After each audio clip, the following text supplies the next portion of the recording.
So welcome to this small and short tutorial that we're going to take you through some of the pieces and bits and bobs that we put together for Symphonic Hip Hop 5 to really give you a sense of the power of this particular library. So one of the things that we've done that's very unique is that we offer complete arrangements of select sets of loops and pieces of music that we feel are appropriate to highlight the capabilities of what you can do with arrangements. So traditionally, if you were talking about an arrangement here, in terms of an export, you'd be just talking about a 16-bar segment of all of the elements played together, but we've actually created a 53-bar arrangement which has not only the constituent elements all put together and laid out in a particular way, but it also highlights some of the ways that the content can be used and customized to your liking. So we're going to have a listen to the intro here.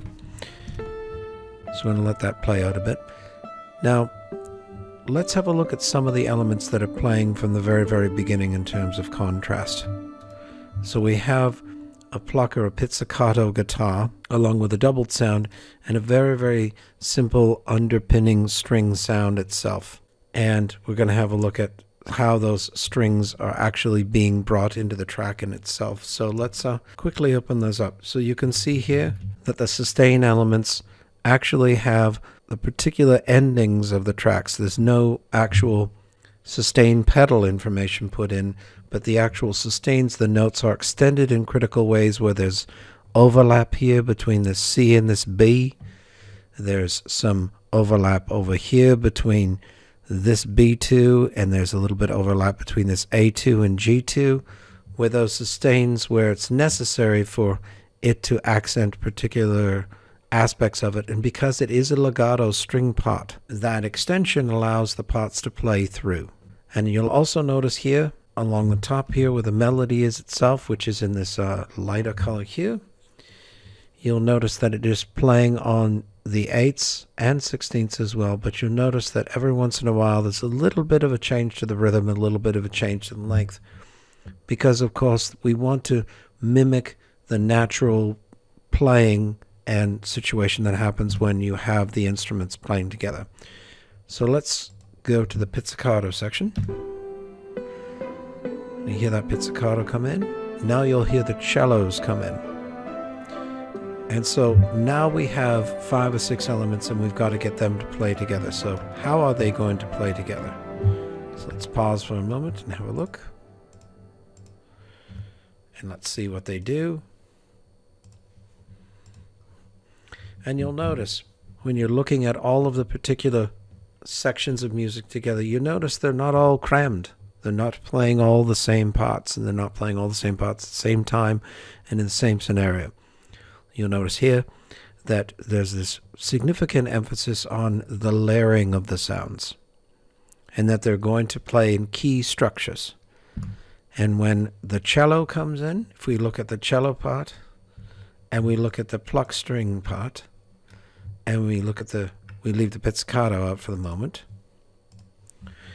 See, the cello is actually emphasizing the melody in a very significant way, where there is, and the critical changes that happen within the cello part is the cello is rising, as you can see here, bar to bar, it rises up and only drops towards the end. And you can see that with the melody itself, there's a rise and continuous fall, and you have this cello that is rising against it, which offers harmonic interest and contrast. And also one of the things that we've done here with the simple strings part is we've actually taken the filter, and towards the end of particular critical bar phrases, we've raised and opened the filter up. And then we bring the filter down to darken it. That's, of course, the net benefit of what you can do with an actual synth string as opposed to with a sample itself. But you can hear right here, if we solo the instrument, you can hear it rise, and then you can see that the volume itself drops off. And that creates a dynamic rather than just simple continuous chords, which would sound very choppy and basically very flat. So that's a critical part of the arrangement. So what we're going to do is we're going to listen to the end. So let's go to the section here where everything drops off, and you notice this drop off to the highest string and the choir together. And we've dropped the pizzicato out, and we're going to introduce it a little bit more, so let's skip ahead a bit. Introduce the pizzicato.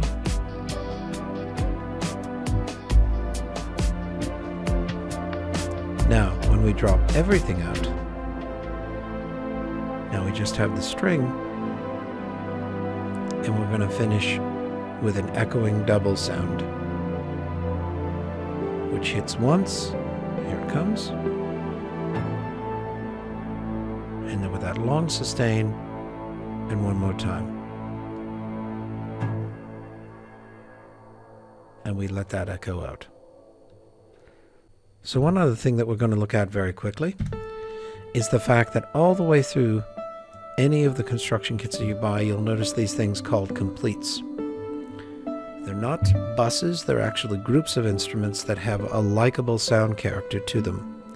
These groups themselves provide a level of instant mixing, if you will, when you're trying to put them into lead tracks or sheets, or you want to drop particular elements in, or you've decided that you want to simply take all of the drums out of a particular arrangement. You like everything about it except you don't want the drums, or you don't want the melodic parts, or you just want the bass, or you just want the effects. You have them all grouped, and you have them all with their critical effects on them, and they're already set so that you can drop them into a mix very, very easily, and you can create very, very quick arrangements to determine exactly what pieces you want to take in and take out of the track. And that is the case with every single construction kit that's provided with Symphonic Hip Hop 5.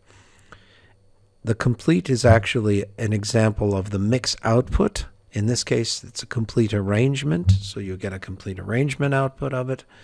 But that's really not an element that you would use for anything else other than A being your arrangement against the original.